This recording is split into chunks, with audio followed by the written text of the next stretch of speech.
السلام علیکم ورحمۃ اللہ وبرکاتہ۔ الحمد للہ والصلاة علی نبی صلی اللہ تعالی علیہ وسلم۔ معزز سامعین کرام، آپ حضرات کے سامنے جی ایس ٹی میں سودی رقم دے سکتے ہیں کہ نہیں مسئلہ واضح کر چکا تھا۔ آج جس مسئلے کو لے کر میں حاضر ہوا ہوں وہ یہ کہ بل فروخت کرنا اور بل خریدنا شریعت کی نگاہ میں یہ جائز نہیں ہے، اس لیے کہ اس کے اندر جو اماؤنٹ لکھا ہوا ہے اس کی خرید و فروخت ہو رہی ہے جو شرعاً جائز نہیں ہے۔ البتہ بازار اور مارکیٹ کی مجبوریاں ہوتی ہے، تجار کی مجبوریاں ہوتی ہے کہ بل فروخت کرنا اور خریدنا یا اس کا لین دین بہت ضروری ہو جاتا ہے۔ کیسا ہوتا ہے کہ بعض مرتبہ آپ سے کوئی مال خرید رہا ہے لیکن وہ کہتا ہے کہ میں جی ایس ٹی نہیں بھروں گا۔ اب آپ نے تو آگے جی ایس ٹی بھر چکے ہیں تو بل آپ کے پاس موجود ہے، اب آپ بغیر جی ایس ٹی کے اس کو مال دے رہے ہیں تو گویا کہ بل آپ کے پاس رہ گیا۔ آپ ایک مرتبہ، دو مرتبہ، تین مرتبہ مال کا سیاہ، مال کا ہلاک ہونا بتلا سکتے ہیں، بار بار نہیں بتلا سکتے۔ اب آپ کے ذمہ ضروری ہے کہ یہ بل کہیں نہ کہیں آپ شو کریں، اور شو نہیں کریں گے تو آپ قانوناً مجرم بن جائیں گے۔ تو اسی شکل میں یہ کاروباری حضرات کی کچھ مجبوریاں ہوتی ہے جو اس کا لین دین کرتے ہیں۔ تو اولاً اس میں معاملہ کرنا چاہیے کہ جس کام میں آپ لگے ہوئے ہیں، جس چیز کا کاروبار کرتے ہیں، اس کے 8-10 تاجر مل جائے اور آپس میں معاہدہ کرے کہ ہمیں جب بھی ضرورت پڑے گی آپس میں بل کا لین دین کریں گے بغیر کسی رقم کے دیے اور لیے بغیر۔ کوئی معاوضہ نہیں ہوگا اس کا،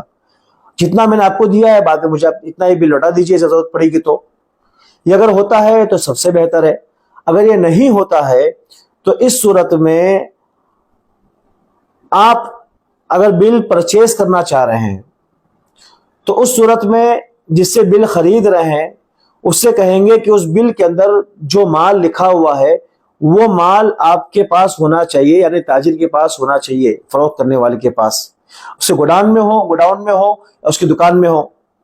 اس طور پر ہونا چاہیے کہ جب بھی آپ اس سے لینا چاہیں، قبضہ کرنا چاہے تو کوئی چیز مانے نہ ہو، قبضہ کرنے میں کوئی چیز رکاوٹ نہیں بننی چاہیے، تو یہ قبضے حکمی ہو گیا۔ اب اس صورت میں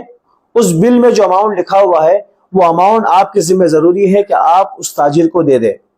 اس فروخت کرنے والے کو، آپ مال فروخت کرنے والے کو، بل فروخت کرنے والے کو آپ وہ رقم اس کو دے دیں۔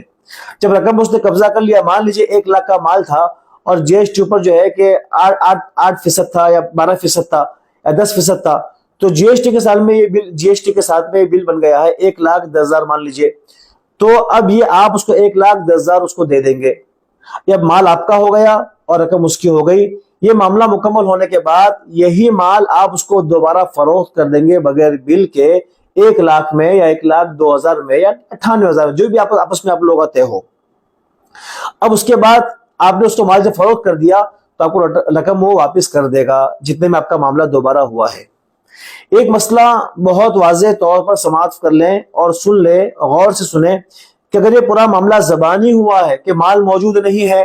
یا ہے کہ آپ نے اس کو رقم نہیں دی، تو رقم اگر آپ نے اس کو نہیں دی، صرف زبانی معاملہ ہوا ہے بغیر رقم کے لیے دیے بغیر، تو یہ شبہ ربا، سود کے شبہ کی وجہ سے یہ معاملہ درست نہیں ہوگا۔ شریعت کہتی ہے آپ کسی آدمی سے مال خریدتے ہیں تو جب تک آپ اس کو رقم نہیں دیں گے، رقم دیے بغیر اور اس پر رقم پر قبضہ دیے بغیر آپ دوبارہ یہی مال اس کو فروخت نہیں کر سکتے۔ اگر آپ نے اسے خریدا ہے تو آپ رقم اس کو دے دیں گے تو دوبارہ اس سے خرید سکتے ہیں، بغیر رقم کے آپ نے اس کو اگر دوبارہ بیچ دیا بغیر رقم دیے ہوئے، آپ نے اس کو دوبارہ اس کو بیچ دیا تو شبہ ربا کی وجہ سے معاملہ درست نہیں ہوگا۔ تو آپ اسے رقم دے دیں، رقم دینے کے بعد آپ جس قیمت میں چاہے دوبارہ یہی مال اس کو فروخت کر لیں، آپ کا قبضے حکمی ہو گیا ہے، اب یہ معاملہ حد جواز میں داخل ہو گیا ہے۔ وآخر دعوانا الحمدللہ رب العالمین۔ السلام علیکم ورحمۃ اللہ وبرکاتہ۔